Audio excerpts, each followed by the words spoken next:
atlântica,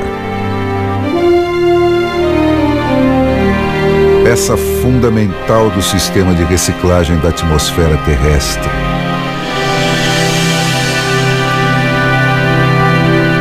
A avó das florestas do mundo, resistiu a 2 eras glaciais.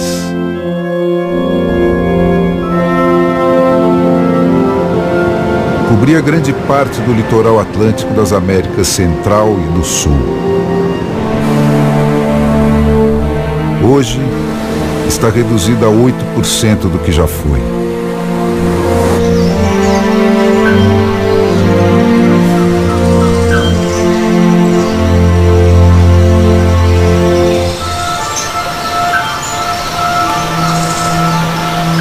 Sua beleza misteriosa remete à ideia de paraíso perdido.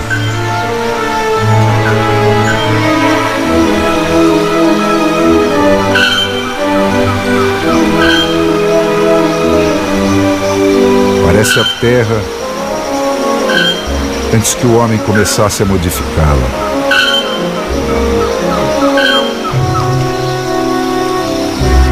Mas é preciso resistir ao mito. Viver é muito perigoso. Viver sempre foi muito perigoso.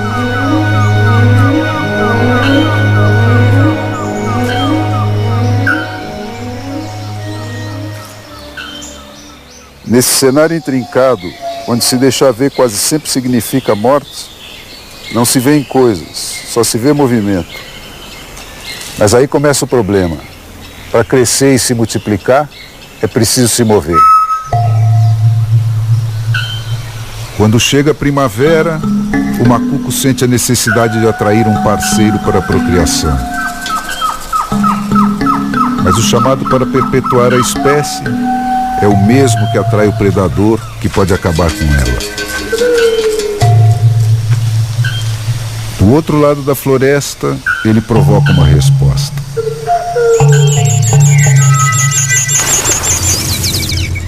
Vai começar uma marcha que nenhum risco poderá deter.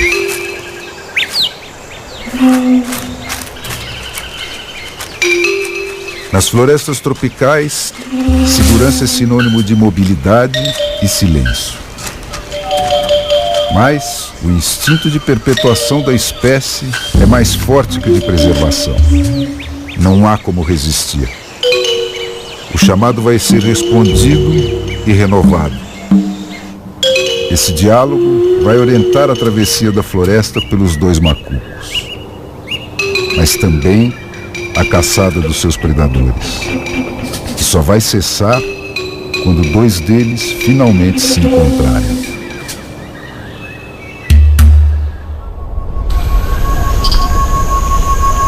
Mas a nossa história começa muito longe daqui. Os primeiros sinais de vida na Terra registraram-se há cerca de 3 bilhões de anos. 11 bilhões já se tinham passado desde a grande explosão que criou o universo. Em algum momento desse passado distante, a vida se divide em 2 correntes de desenvolvimento.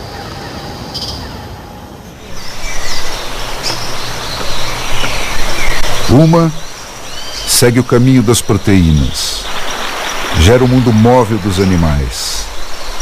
É de onde vem o Homo sapiens. Hoje, 6,5 bilhões deles tentam viver do planeta Terra. Outra toma a forma dos carboidratos e dá origem ao reino menos móvel das plantas.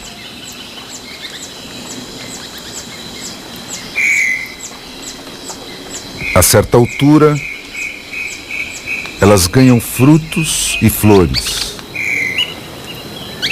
E isso sela o casamento entre o mundo animal e o vegetal.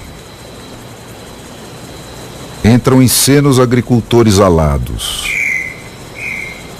É uma troca, néctares e frutas pelo transporte de sementes e pólen. E então, as florestas cobrem o mundo e a reformulação da atmosfera terrestre toma outra velocidade.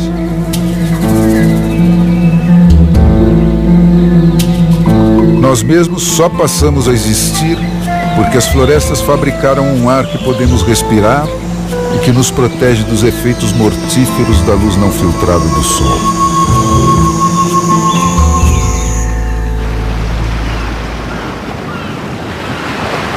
A Mata Atlântica não está onde está por acaso. Cresce por baixo desse grande regador de Deus. Pelos séculos afora, o ar úmido que vem do mar bate na serra, sobe, condensa-se com a temperatura mais baixa e volta em forma de chuva.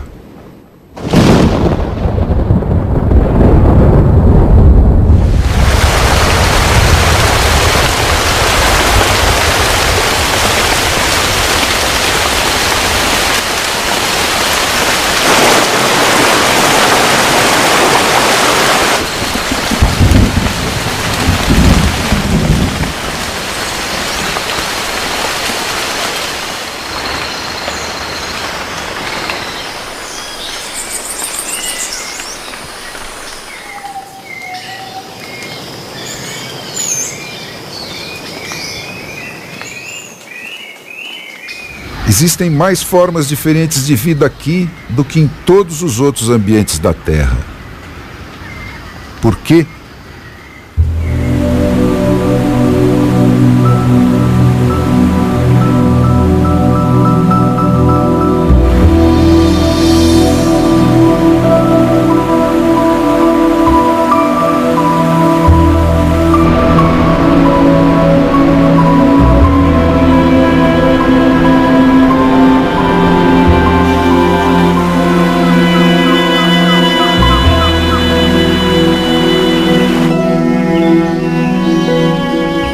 A floresta é um organismo vivo.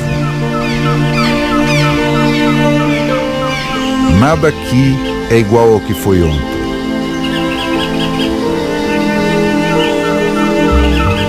Tudo está em evolução.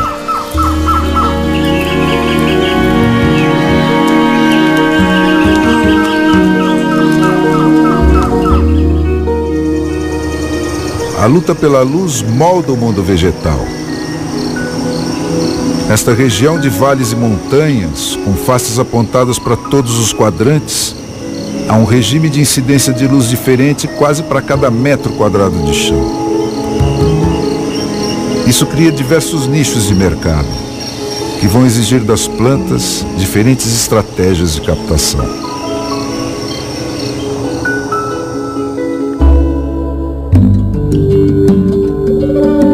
Foi através de ensaio e erro, adaptação ou morte, que cada tipo de vegetação aprendeu a encontrar a configuração adequada ao seu lugar na floresta.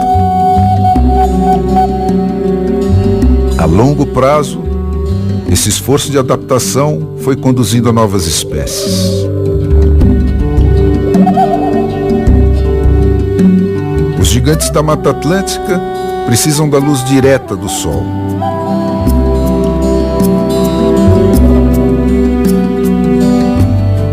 Por isso, aprenderam a investir toda a sua energia no crescimento. Vão retas para cima, sem se preocupar com o desenvolvimento de galhos e folhas inúteis.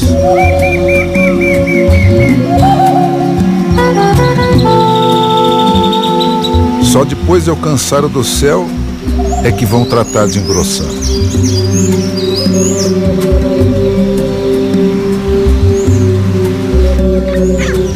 Tomando carona nelas estão as epífitas. Milhares de variações. Algumas têm sementes dispersas pelo vento. Outras são levadas de árvore em árvore pelos pássaros.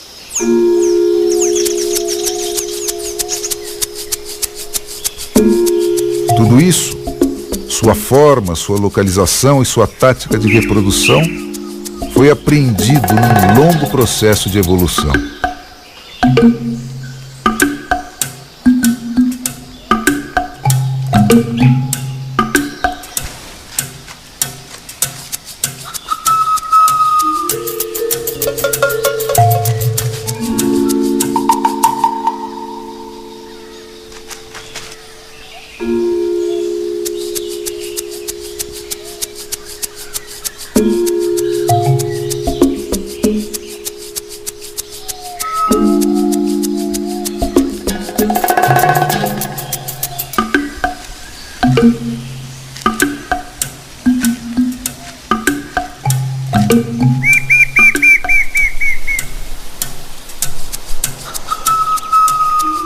Na sombra do segundo andar, palmeiras e samambaias produzem folhas quase transparentes.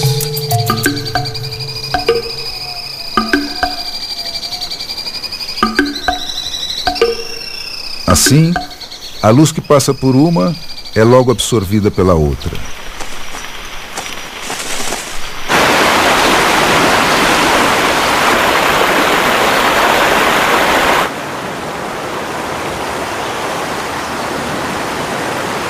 As trepadeiras buscam apoio em qualquer coisa que as leve para mais perto do sol. Distribuem suas folhas em roda, de modo que uma não faça sombra sobre a outra e consigam captar luz a qualquer hora do dia.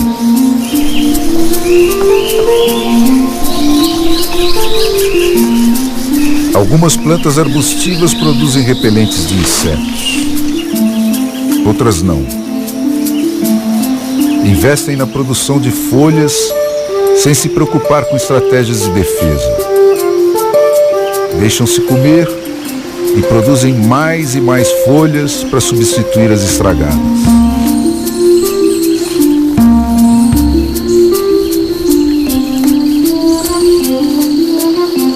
Lá no chão, grandes painéis são necessários para a captação da pouca luz que chega.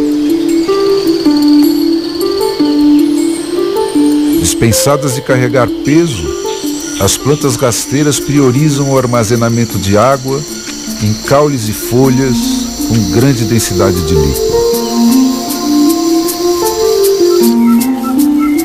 As oportunistas, como embaúbas e bambus, têm sementes leves que se espalham por toda a parte. Antes, aproveitavam a insolação das margens dos rios ou funcionavam como cicatrizantes dos cânions de luz abertos pela queda das grandes árvores.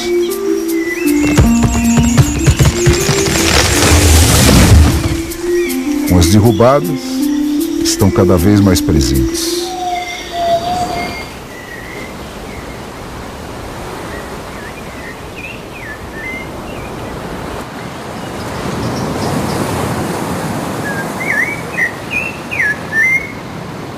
A forma das árvores conta a história de cada trecho da floresta.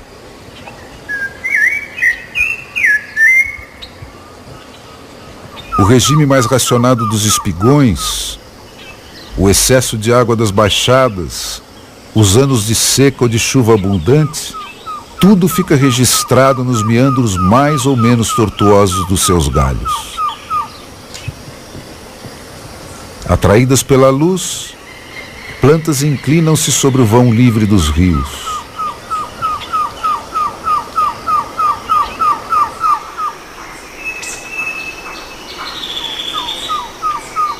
A queda de uma grande árvore abre uma nova janela de luz no teto da mata e desvia o rumo anterior do crescimento das suas vizinhas.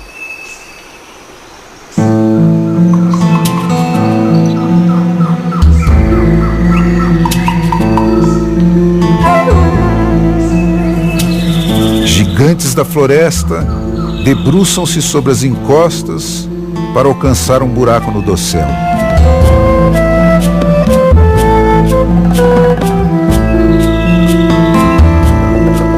São massas enormes que se deslocam,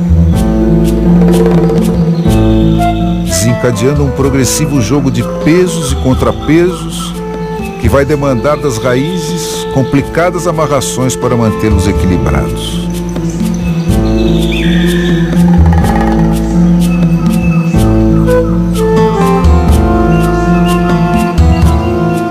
Como as pessoas, as plantas também ficam marcadas pela história de suas vidas e pelo ambiente onde ela transcorreu.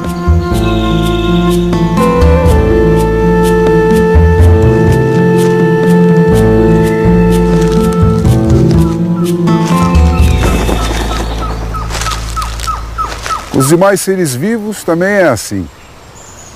A necessidade e a floresta vão desenhando os animais, que depois vão redesenhar a floresta.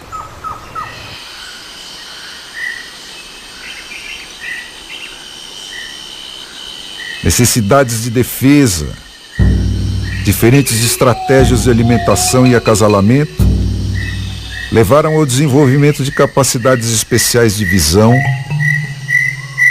a adaptação de formas e cores ao ambiente, a formas diversas de vocalização, ao desenvolvimento de aptidões físicas especializadas e, finalmente, ao domínio dos diferentes níveis da floresta por diferentes espécies animais.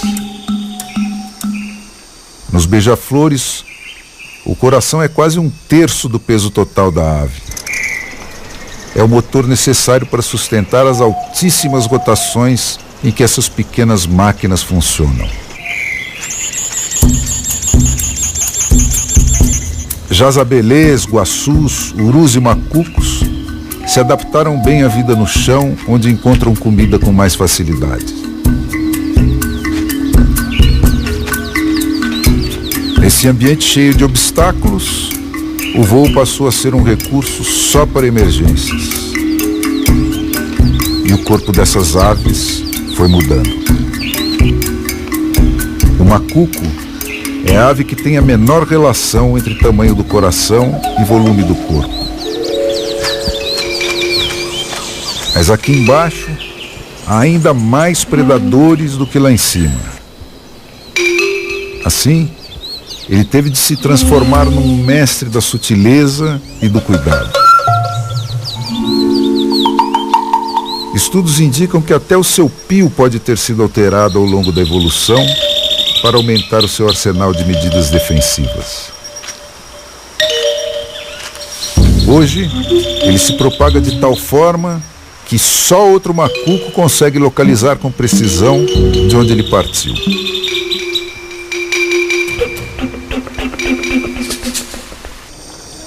Plantas ou animais, a lei é a mesma: adaptação ou morte. Assim, foi sendo estabelecido quem viveria em que parte da floresta. O chão é dos muito atentos ou dos muito fortes. O nível médio, a vida no labirinto dos troncos e dos galhos, requer agilidade e leveza.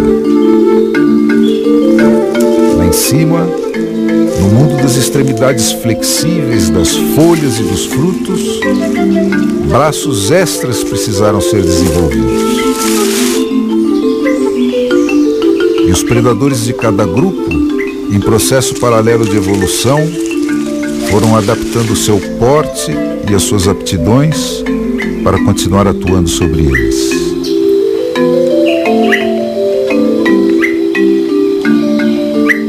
Outro recurso que não se despreza no permanente desafio da luta pela vida na Mata Atlântica é a escuridão.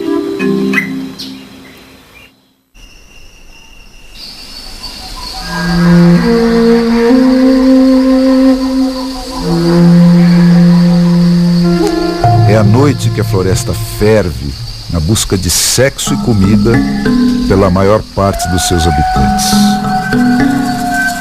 Todos desenvolveram visão noturna melhor que a do homem.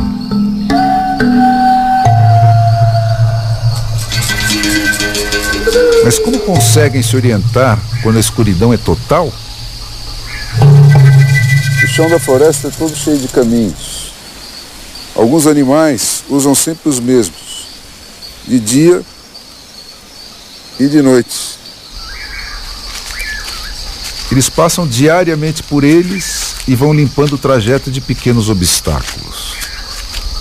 Esses carreiros passam a ser também trilhas de cheiro, através das quais eles podem se orientar no escuro. Mas o que será que acontece no pânico da fuga? Eles fogem pelos carreiros? Ou a descarga de adrenalina dispara corridas cegas pela noite aos trancos e barrancos?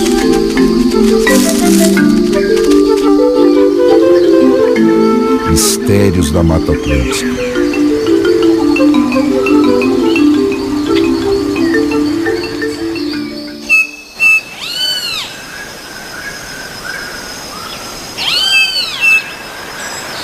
Mas nem todos estão suficientemente aparelhados para enfrentar a escuridão. Quando a noite cai, o macuco trata de buscar proteção.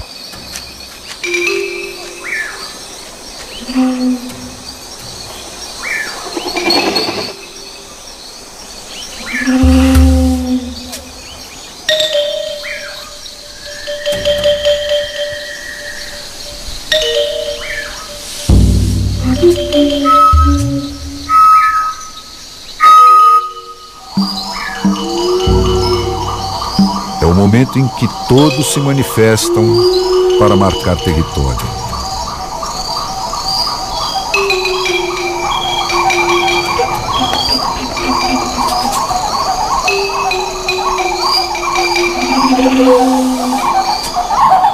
Como todo mundo na natureza, o macuco leva uma vida de fugitivo. No puleiro, evita até evacuar para não denunciar a sua posição. E precisa mudar de endereço constantemente. Lá no alto, a sua segurança é relativa. Aqui, todos os predadores sabem subir em árvores.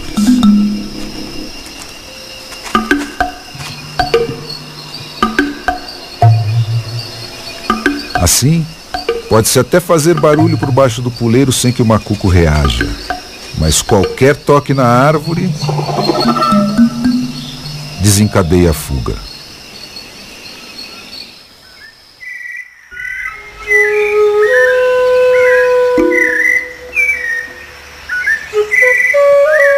Na sombra do chão da floresta, a oportunidade de reprodução das plantas pode levar muito tempo. É o que explica por que boa parte delas evoluiu para armazenar energia em torno das suas sementes, desenvolvendo frutos polpudos.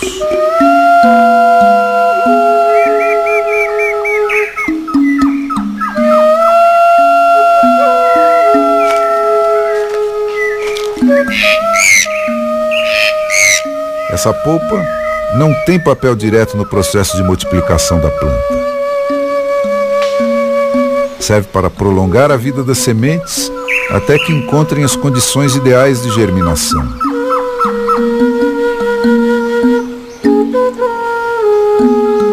E também para atrair os animais que vão disseminá-las pela floresta.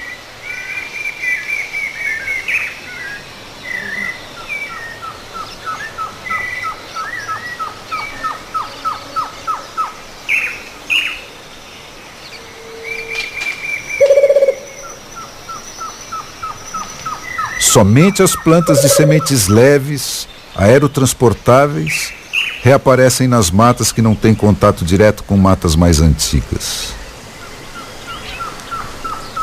As de sementes pesadas não conseguem mais migrar até elas. Por isso, correm maior risco de extinção.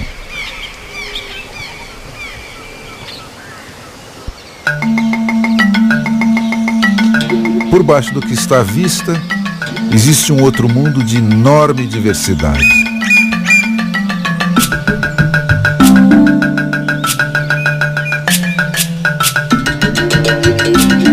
Além dos milhões de bactérias invisíveis, existe uma tal variedade de fungos aqui que esse grupo sozinho tem mais representantes que a soma de todas as plantas da Mata Atlântica e dos outros biomas brasileiros somados. Eles são formas de vida super especializadas. Cada grupo ocorre apenas em um determinado segmento da planta.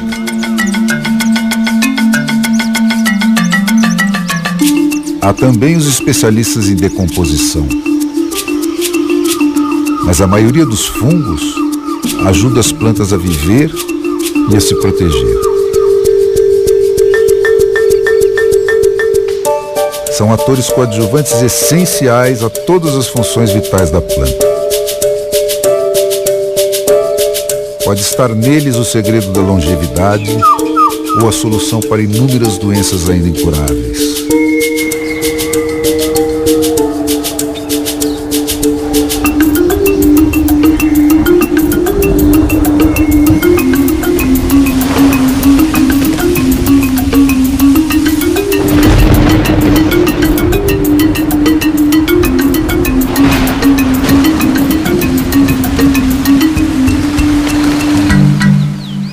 A fome põe disciplina no mundo animal.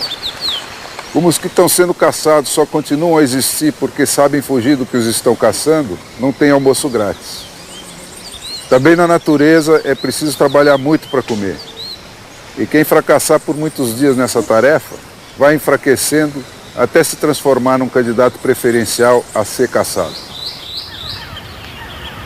Caçar e ser caçado está no código genético de todos os seres vivos, o homem inclusive. A evolução tratou de atrelar a capacidade de multiplicação de cada animal à sua posição na cadeia alimentar. Na base estão os mais caçados. São os que produzem as maiores proles e também os mais descuidados com a sua proteção.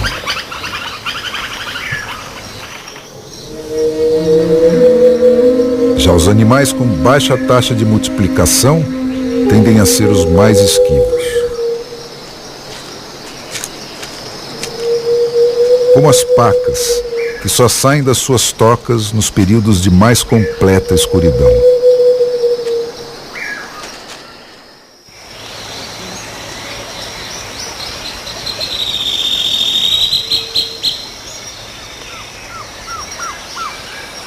Morte e transformação. É essa a essência da receita da vida.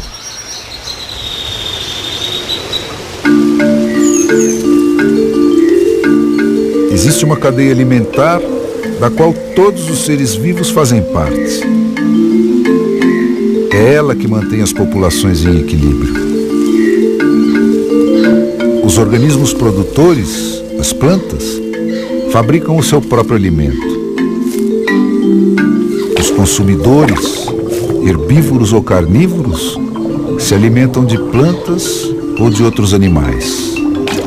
Existem os carnívoros secundários, os terciários e assim por diante, que se alimentam até de outros carnívoros. E acima de todos, junto com os porcos e as aves de rapina, estamos nós, os onívoros, que comemos tanto organismos produtores quanto consumidores.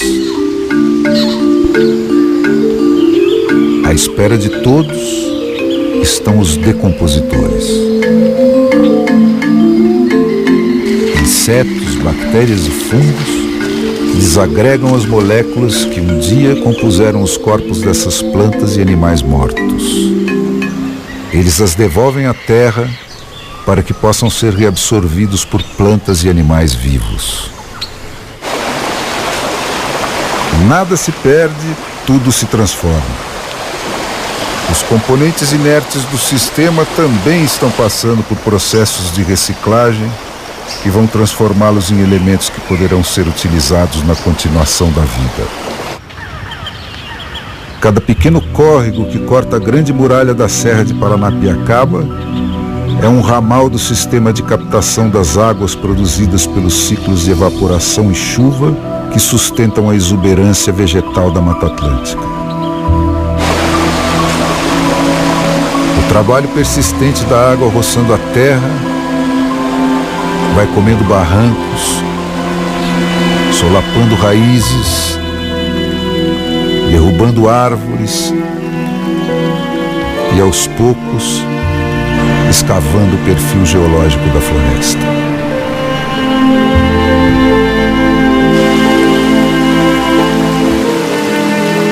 É através deles que vai começar a corrida dessas águas em direção ao mar.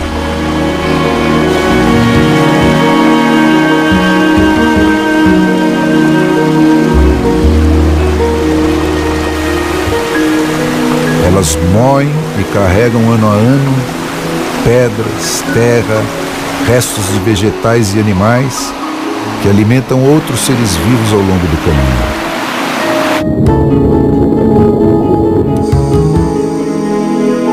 Depois de descer a serra, esses detritos reduzidos a pó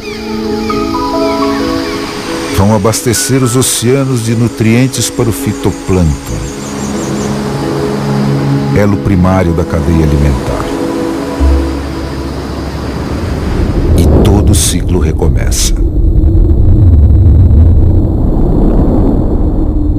Tudo acaba sendo reduzido às mesmas partículas essenciais que se articulam e rearticulam de infinitas maneiras. Isso quer dizer que um átomo de carbono, que hoje faz parte da pele que cobre essa mão, já pode ter sido parte de uma folha, da carcaça de um dinossauro ou até mesmo de uma pedra. Um dia, esta mesma pele vai voltar para a Terra para ser transformada em alguma outra coisa. Sem estes ciclos de transformação e reciclagem, o planeta se transformaria numa grande lata de lixo. Não é só a Mata Atlântica. Tudo à nossa volta está em evolução. Os próprios continentes já andaram navegando pelo globo. O sertão, de fato, já foi mar. E o mar já foi sertão. O que um dia foi trópico, hoje está próximo dos polos. O norte já foi sul e o leste já foi oeste. Mata Atlântica, campos, cerrados, Ileia Amazônica, tundra canadense, desertos da Mongólia, tudo é uma coisa só. E a própria Terra está inserida num grande ecossistema intergaláctico, onde cada peça é essencial ao equilíbrio do todo.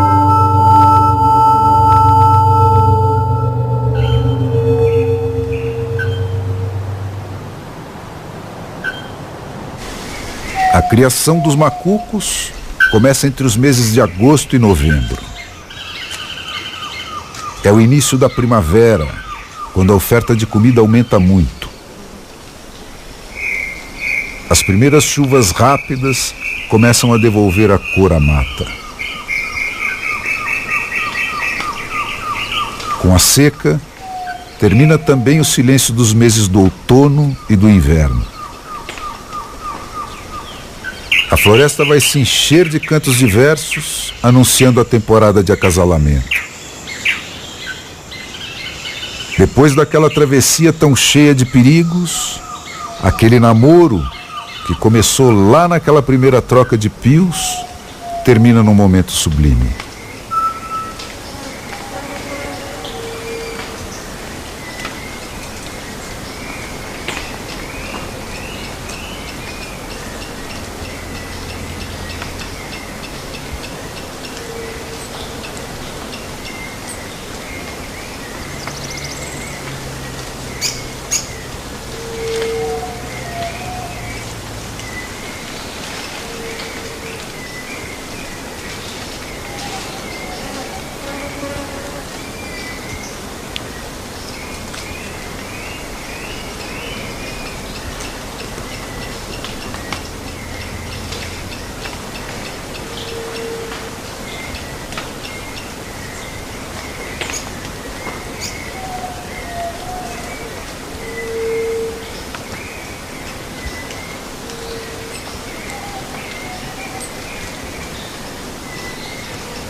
canto de trêmula satisfação da fêmea recém-coberta que ficou para trás.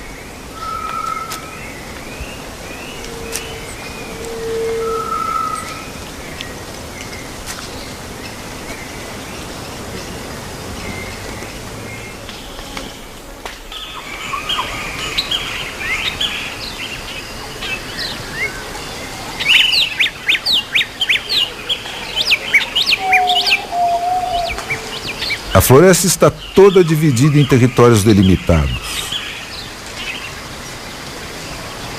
Existe uma espécie de lei econômica que rege a sua ocupação pelos diferentes animais e plantas.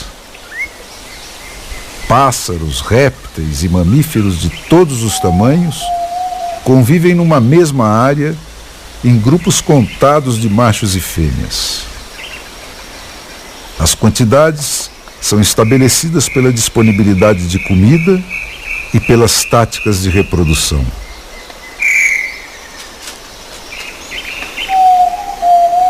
Qualquer invasor da mesma espécie que entre em território alheio é imediatamente rechaçado. O direito de procriar é exclusivo dos mais fortes.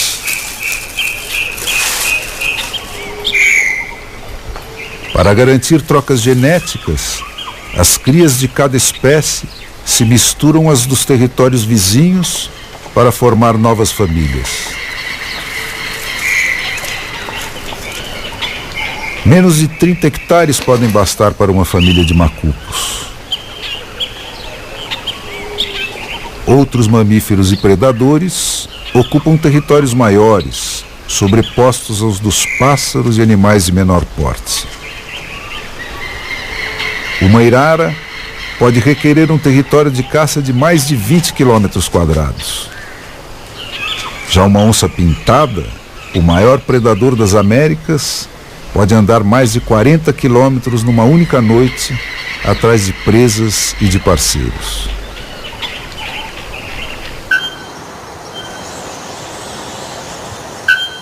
Em ambientes ecologicamente saudáveis, o aumento da população de uma espécie aumenta também o número dos seus predadores. Esse mecanismo, que condiciona o tamanho das populações à capacidade da área em que elas vivem de repor o que é necessário para sustentá-las num ciclo anual, é que define o conceito de sustentabilidade.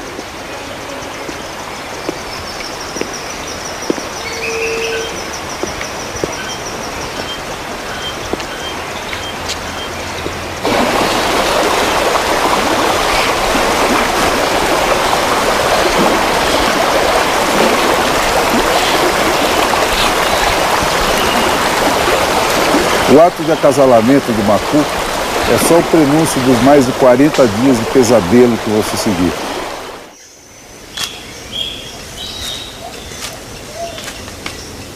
Para aumentar as chances de perpetuação da espécie, é o macho que choca os ovos. Depois de construírem o ninho juntos, a fêmea sai à procura de um novo parceiro para garantir mais uma postura. Ele vai permanecer 19 dias sobre os ovos, saindo apenas uma vez por dia para se alimentar. Nos últimos dias, nem isso vai fazer.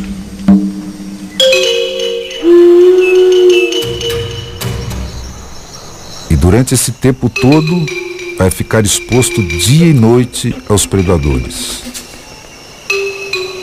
E as ameaças serão muitas.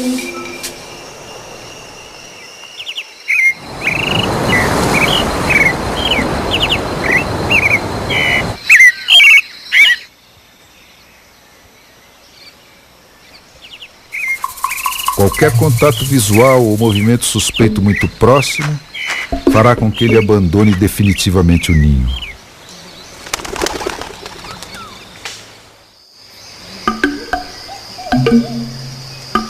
Se sobreviverem, entre o 19º e o 20º dia, os ovos serão picados e os filhotes nascerão.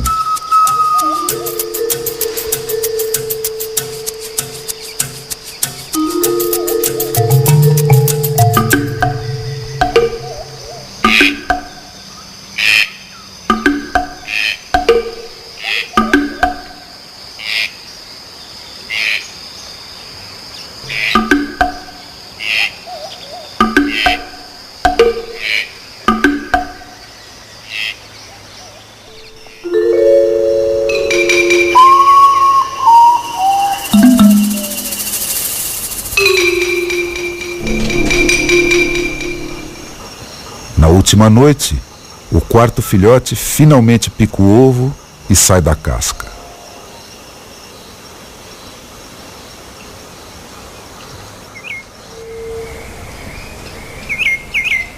Agora, a família está completa. E o perigo será redobrado.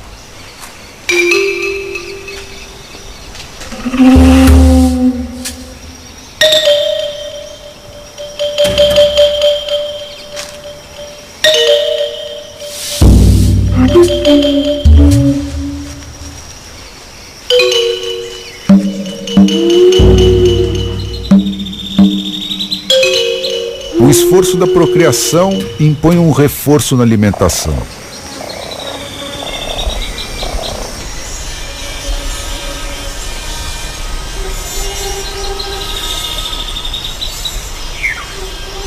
Por isso, de insetos a carnívoros, a ação predatória chegará ao auge neste período em que pais e filhotes estão mais vulneráveis. Ninguém é poupado.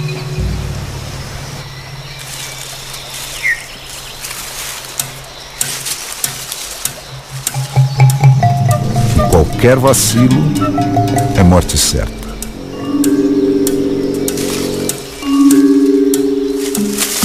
Agora vão ser mais 20 dias no chão. Uma corrida contra o relógio até que os filhotes cresçam o suficiente para conseguir voar, ainda que seja até um puleiro baixo. Se algum deles falhar nesse primeiro voo, dificilmente sobreviverá.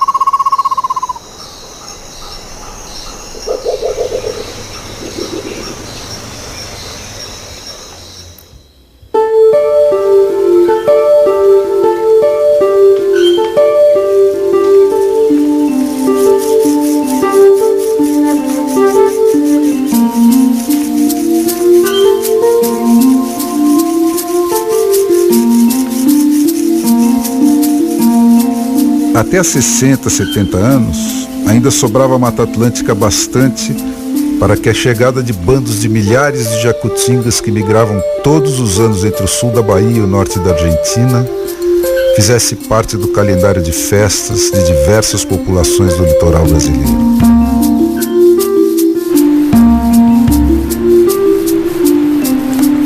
Como vinham fazendo há 50 milhões de anos, elas acompanhavam as temporadas de produção das diversas fruteiras do mato, que com as variações de latitude e temperatura, cobriam o ano inteiro.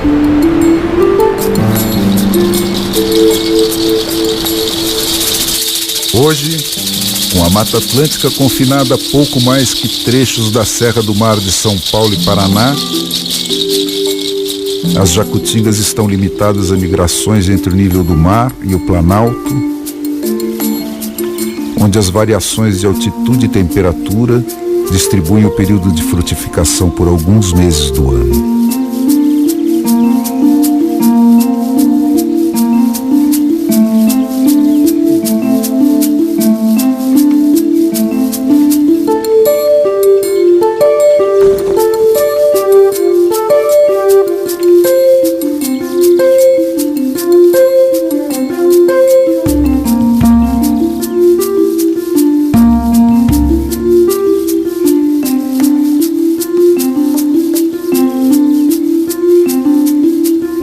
Podemos ser a última geração a conviver com elas.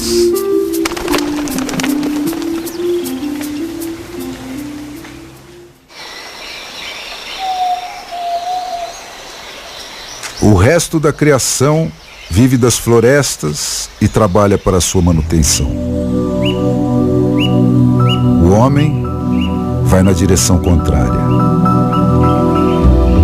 Nunca houve o bom selvagem.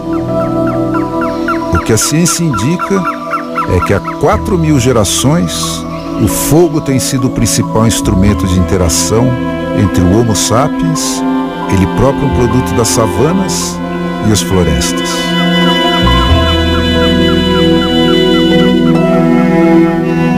Há apenas 13.000 anos, nossos ancestrais estavam domesticando as 12 espécies vegetais e 5 animais, com as quais até hoje atendemos mais de 80% das nossas necessidades.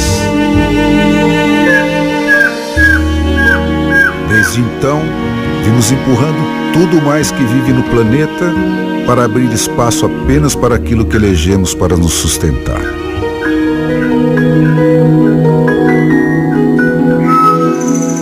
A penicilina foi o golpe de misericórdia.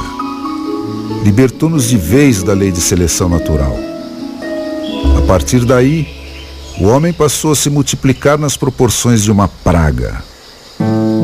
E cada nova vitória da medicina piora a situação.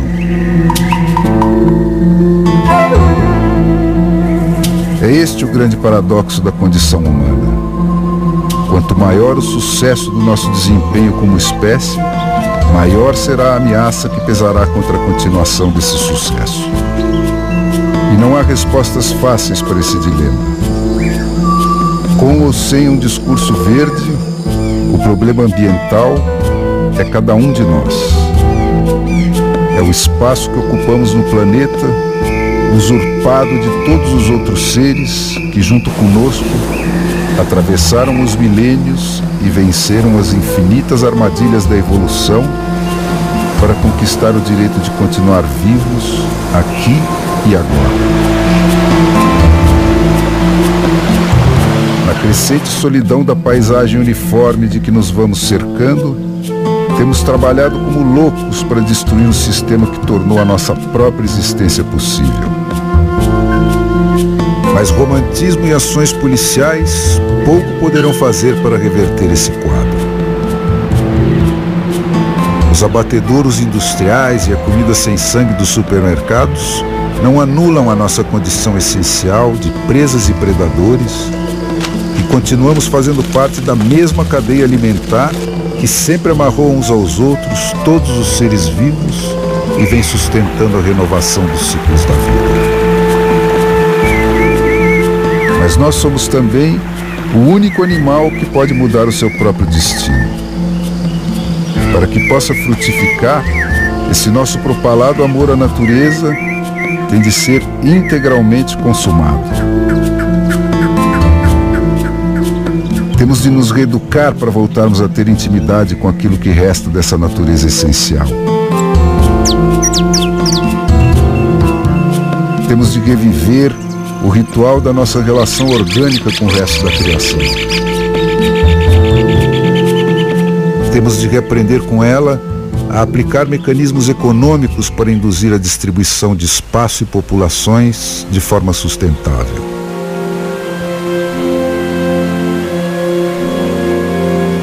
Talvez isso nos dê tempo para negociar com ela algum tipo de reconciliação antes que a natureza nos imponha a sua própria solução com a força e a indiferença daquilo que é eterno.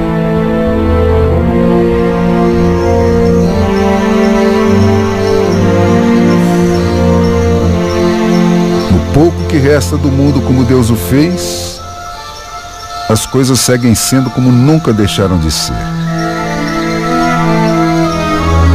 Na disputa por um lugar num espaço que sempre foi limitado, cada vitória tem de ser arrancada dos braços da morte e requer o uso de aptidões conquistadas durante milênios de evolução.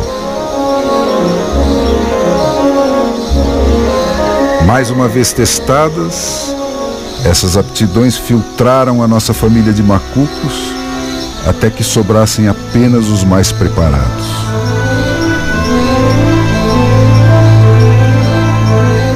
Agora, tudo recomeçará, cada um por si, como foi desde sempre e como continuará sendo, se Sua Majestade o Homem assim o permitir.